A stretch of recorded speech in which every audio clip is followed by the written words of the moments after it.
Assalamualaikum warahmatullahi wabarakatuh.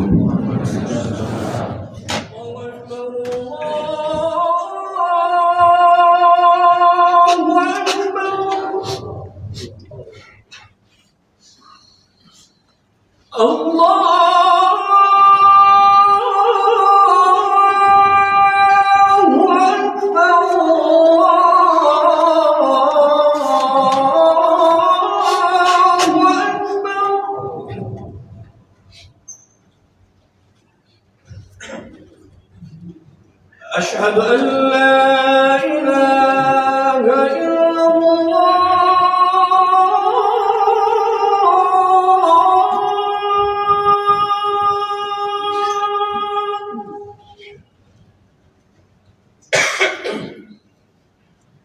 أشهد أن لا إله إلا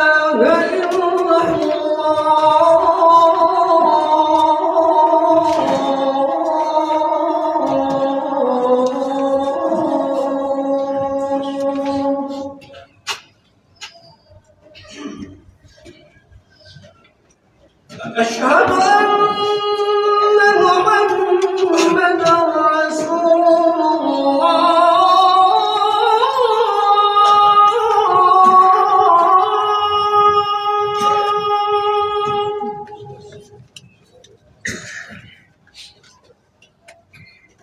أشهد أن محمدا رسول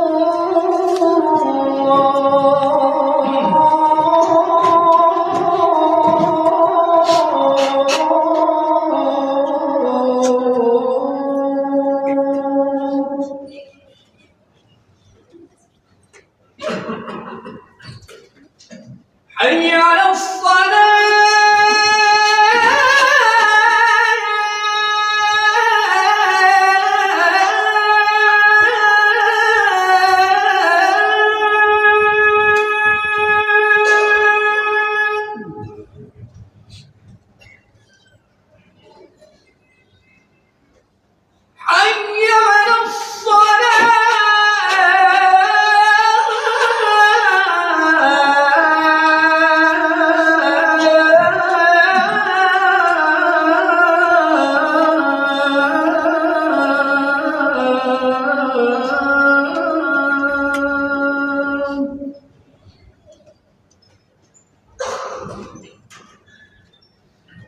حي على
الحمد لله الذي أمرنا أن نصلح معيشتنا لنيل الرضا والسعادة. أشهد أن لا إله إلا الله وحده لا شريك له وأشهد أن سيدنا محمدا عبده ورسوله لا نبي بعده. اللهم فصل وسلم على سيدنا محمد المصطفى وعلى آله وأصحابه ذوي الهدى والتقى. أما بعد، قال الله تعالى في كتابه الكريم: أعوذ بالله من الشيطان الرجيم، بسم الله الرحمن الرحيم. الذين آمنوا وتطمئن قلوبهم بذكر الله ألا بذكر الله تطمئن القلوب. صدق الله العظيم. Rabbi shrah li sadri wa yassir li amri wahlul 'uqdatam min lisani yafqahu qawli. Lantunan puji dan syukur senantiasa kita persembahkan ke hadirat Allah Subhanahu wa taala yang selalu melimpahkan rahmat, nikmat dan karunia kepada kita bersama, sehingga kita bisa menikmati kebahagiaan di dalam hidup ini dan juga kita bisa menggapai cita-cita yang telah kita lewati. Salawat bernadakan salam kita haturkan ke pangkuan Habibina Nabi Muhammad sallallahu alaihi wasallam. Imam Syekh Masjid yang ulun tuan muliakan, seluruh pengurus remaja dan BKM masjid yang ulun tuan muliakan, guru-guru saya, alim ulama dan cendekiawan muslim yang saya muliakan, serta hadirin jamaah Jumat yang dimuliakan Allah, sangat ulun tuan muliakan. Tentu di dalam hidup ini kita sama-sama berusaha untuk mendapatkan kebahagiaan dunia dan akhirat dengan mengikuti Al-Quran, sunnah Nabi, serta keputusan-keputusan dari para alim ulama. Oleh karena itu, seyogianya di dalam hidup ini kita tetap selalu berpegang teguh pada tali Allah, yaitu Al-Quran, dan pada pesan-pesan daripada baginda Rasulullah. Berkenan dengan hal tersebut, sebelum khatib membaca rukun 2 khutbah, izinkan khatib menyampaikan satu mau'izah yang mudah-mudahan menjadi penerang kepada diri khatib dan juga kepada hadirin sekalian. Ketika kita membuka kitab Jam'ul Jawami, tepat pada pelajaran ke-38, di mana baginda Rasulullah menyampaikan 5 pesan, dan pesan itulah yang akan saya sampaikan pada kesempatan yang berbahagia ini dengan tema 5 pesan baginda Rasul untuk memperbanyak diri terhadap 5 pesan tersebut demi kebahagiaan dunia dan akhirat. Hadirin jamaah Jumat yang dimuliakan Allah, baginda Nabi Muhammad sallallahu alaihi wasallam bersabda, perbanyak olehmu akan 5 perkara. Yang pertama, perbanyak olehmu akan mengingat Allah daripada mengingat selainnya. Perbanyak olehmu akan menyebut Allah daripada menyebut selainnya. Hadirin jamaah Jumat yang dimuliakan Allah, mengingat Allah itu adalah kunci keselamatan.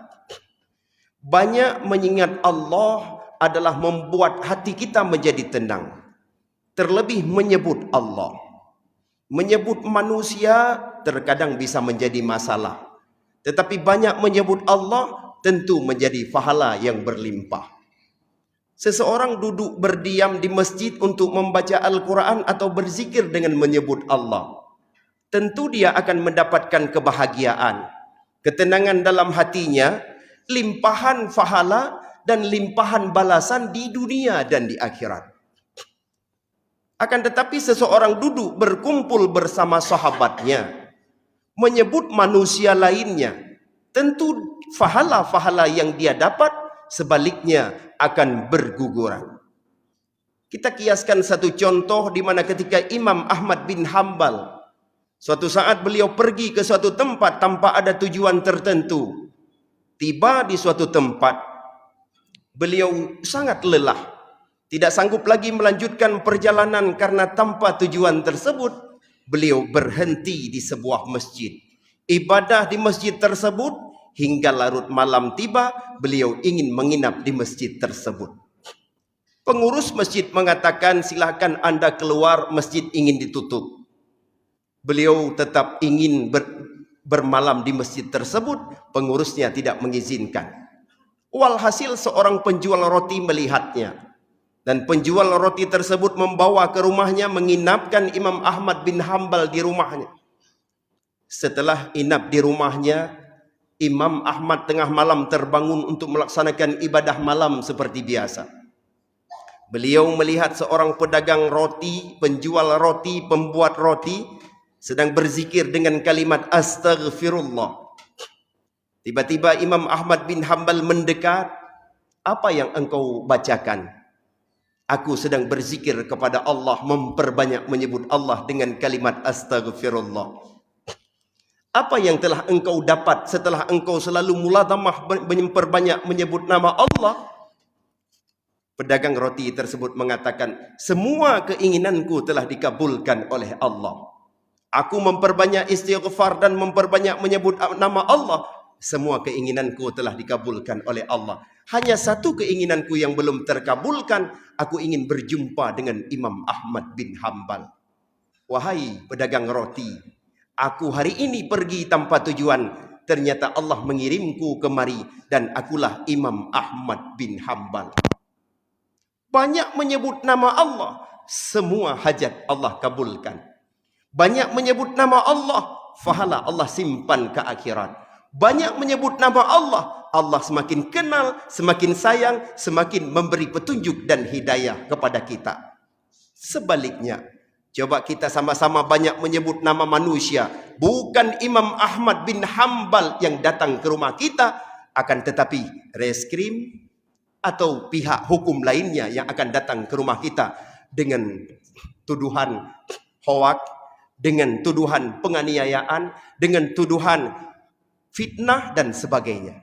Sebaliknya, di dunia saja kita sudah celaka dengan memperbanyak menyebut manusia.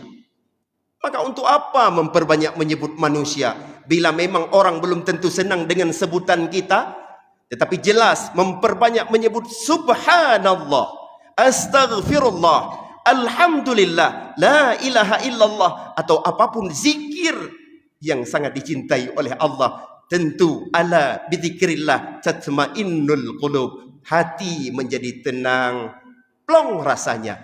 Bahkan seolah-olah kita telah berhadapan dengan Allah. Itu yang pertama. Yang kedua, perbanyak menyebut akhirat daripada dunia. Sedikit-dikit kita berbicara tentang dunia. Ketika kita memberikan ide untuk kepentingan dunia. Ketika kawan memberikan segala sesuatu sumbangan atau apapun untuk kebutuhan dunia. Tanpa sedikit pun niat untuk akhirat. Akan tetapi sebaliknya ada orang di mulutnya akhirat. Fikirannya akhirat. Sering sebut akhirat. Tentu hari demi hari dia mendengarkan nasihat tentang akhirat. Dan dia akan memikirkan akhirat. Di dalam Al-Quran surat Al-Hajj. Allah mengatakan. Wa anna sa'ata atiyatul la raiba fiha. Wa anna Allah yab'atsu man fil qubur. Sesungguhnya hari kiamat akan datang dan tidak ada keraguan padanya. Dan sesungguhnya Allah akan membangkitkan kita di dalam alam kubur.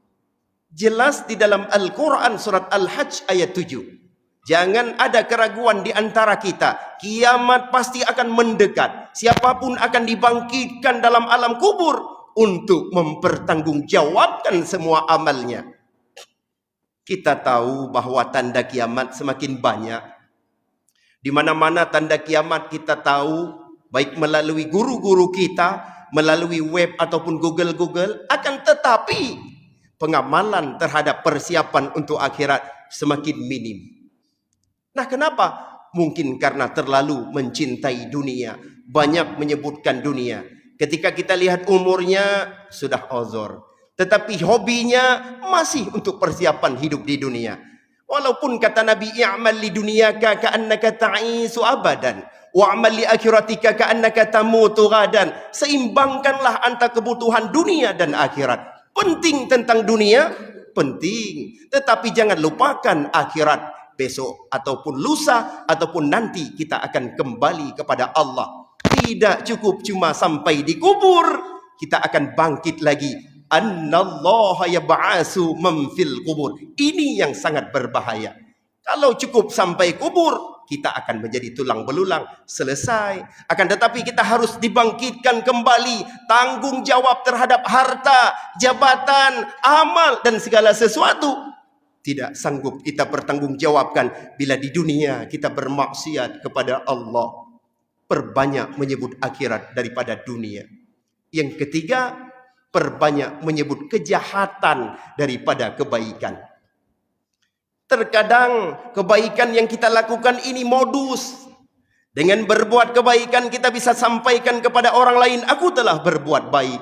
Terlebih kita ekspos kebaikan di medsos. Terkadang berbuat kebaikan tersebut penting dan bernilai positif. Kenapa? Dengan berbuat kebaikan, kita juga akan mampu menerima kebaikan yang lain. Tetapi jangan mengingat kebaikan. Kalau kita memperbanyak mengingat kebaikan, tidak akan lahir ikhlas. Kalau kita memperbanyak mengingat kebaikan, tentu kita akan terus berbuat kebaikan, atau bahasa kasarnya, kebaikan untuk menodong orang. Setelah berbuat baik, orang tidak mau macam-macam dengan kita. Orang akan taat dengan kita. Orang akan percaya apa yang kita bilang. Inilah yang disebut dengan kebaikan dapat menodong orang. Akan tetapi bila kebaikan yang kita berikan kepada orang yang tidak kita kenal, sedekah yang kita berikan kepada orang yang tidak berhadapan selalu, mungkin akan lebih ikhlas dibandingkan dengan sabi-sabi dan traktir dengan bak kedai kopi dan traktir mi, karena kita butuh bahwa dia mengatakan kita orang yang paling solider. Maka janganlah sering menyebut kebaikan, karena sesungguhnya kebaikan tersebut belum tentu bernilai kebaikan di sisi Allah. Yang keempat, seringlah menyebut mati daripada menyebut hidup. Karena kita tahu kalau kita sering menyebut mati, sering mengingat mati, taubat akan selalu kita lakukan. Sejenak saja, 5 detik saja kita mengingat kubur, pasti kita merasakan, ya Allah, mati AC saja, mati kipas angin saja, semalam suntuk aku tidak bisa tidur, apalagi di dalam alam kubur. Tetapi bila kita tidak pernah mengingat mati, santai-santai saja. Aku ada solat, aku ada puasa, aku ada zakat, aku ada sedekah, aman. Tidak demikian.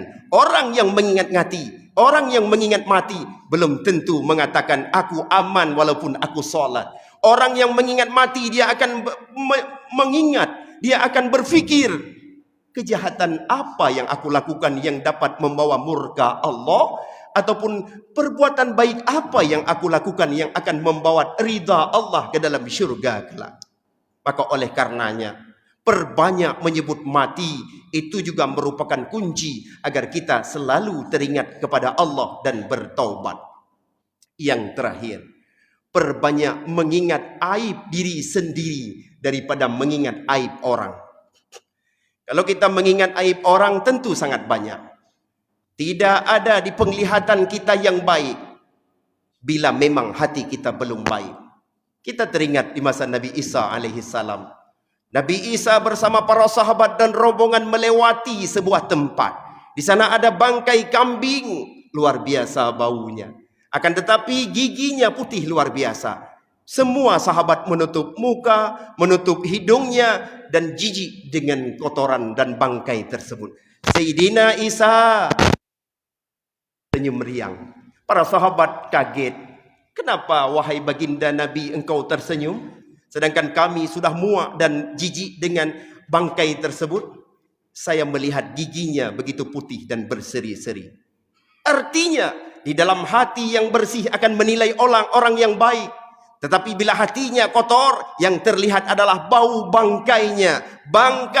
Tetapi giginya yang begitu berkilat tidak mampu dilihat. Inilah, makanya Allah mengingatkan kita, baginda Rasul mengingatkan kita, kalau engkau membuka aib orang lain, siap-siap Allah akan membuka aibmu. Kita bersyukur Allah tidak membuka aib kita. Kalau Allah buka aib kita, satu dosa yang kita lakukan pada hari Jumat ini, katakanlah hari ini 9 Desember, kita berdosa satu bisul ataupun satu titik noda hitam yang Allah berikan dengan bau, sebulan saja penuh badan kita dengan dosa dan bau. Maka oleh karenanya bersyukur Allah tidak buka aib kita. Dan aib orang lain tidak perlu kita buka. Sedikit kita membuka aib orang lain, mungkin satu keluarga yang menjadi resikonya. Seorang kakak datang ke rumah adiknya yang perempuan, bertanya kepada adiknya, wahai adikku, berapa sebulan digaji oleh suamimu? Berapa jatahmu sebagai istri yang diberikan oleh suamimu? Tidak banyak bang, hanya sekedar cukup makan saja. Sebegitukah sayangnya kepadamu? Iya, kayaknya kayak gitu. Aku sebagai abangmu selalu memberi hadiah istimewa kepada istriku. Setelah abangnya pulang dari rumah adindanya bertengkar dengan suaminya, seminggu mereka bercerai. Akibat apa? Akibat orang yang membawa aib keluarga. Masalah haji kecil saja. Bahkan ada seorang orang tua ditanyakan oleh orang tua yang lainnya sesama-sama tua, kakek, seberapa lama dikunjungi oleh anak? Apakah seminggu sekali atau sebulan sekali? Terkadang anakku hanya pulang setahun 2 kali. Begitukah anakmu? Iya, karena dia sedang sibuk. Anakku setiap minggu dia pulang mengunjungi dan membawa oleh-oleh untukku. Anakmu setahun hanya 2 kali. Akibat aib yang disampaikan oleh orang lain tersebut, oleh dirinya sendiri, walhasil sang kakek tersebut hari demi hari semakin parah penyakitnya karena berpikir anak orang selalu dikunjungi, kenapa anak dia tidak pernah pulang. Arti jihbek aduh tabah aib gob, aib draw ditabah manteng jit kesenjata kepada diri kitanya untuk menghancurkan diri kitanya. Pulang tak pegah aib gob, aib keluarga tak pegah bak gob, ya lagi tak pancurot. Aib istri tak pegah bak gob, lagi tak pancurot. Akan tetapi tutup aib orang, bukalah aib diri sendiri, insya Allah akan membawa keselamatan. Ini saja yang dapat khatib sampaikan. 5 pesan baginda Rasulullah. Perbanyak ingat Allah, perbanyak ingat akhirat, perbanyak ingat kejahatan diri kita, perbanyak ingat mati, dan perbanyak ingat aib diri kita sendiri. Sehingga kita selamat, bahagia di dunia, dan bahagia di akhirat. Amin ya Rabbal Alamin.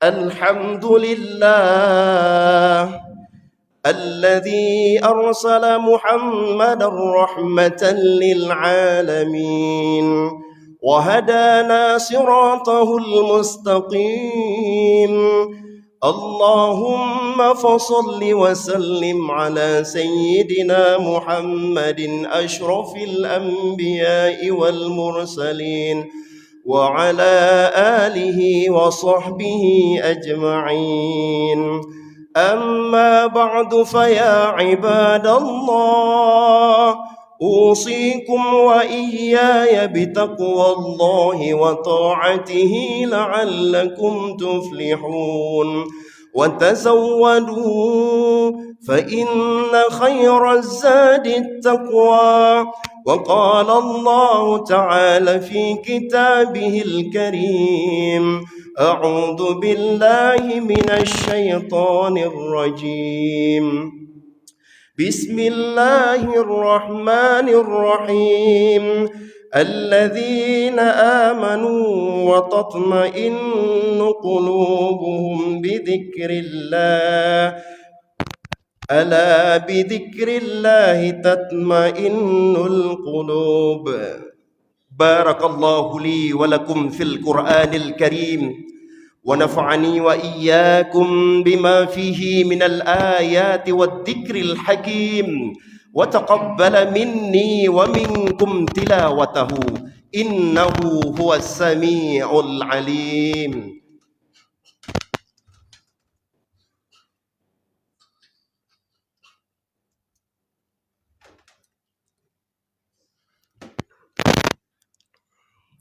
الحمد لله الذي نستعينه ونستغفره ونعوذ بالله من شرور أنفسنا ومن سيئات أعمالنا. أشهد أن لا إله إلا الله وحده لا شريك له، وأشهد أن سيدنا محمدا عبده ورسوله لا نبي بعده. اللهم فصل وسلم على سيدنا محمد وعلى آله وأصحابه أجمعين. أما بعد فيا عباد الله اتقوا الله حق تقاته ولا تموتن إلا وأنتم مسلمون. قال الله تعالى في كتابه الكريم: بسم الله الرحمن الرحيم، وأن الساعة آتية لا ريب فيها وأن الله يبعث من في القبور. اللهم اغفر للمسلمين والمسلمات والمؤمنين والمؤمنات الأحياء منهم والأموات برحمتك يا أرحم الراحمين. اللهم اجعلنا من المتقين ولا تجعلنا من المنافقين. ربنا آتنا في الدنيا حسنة وفي الآخرة حسنة وقنا عذاب النار. عباد الله، إن الله يأمر بالعدل والإحسان وإيتاء ذي القربى وينهى عن الفحشاء والمنكر والبغي يعظكم لعلكم تذكرون. ولذكر الله أكبر والله يعلم ما تصنعون. أقيموا الصلاة.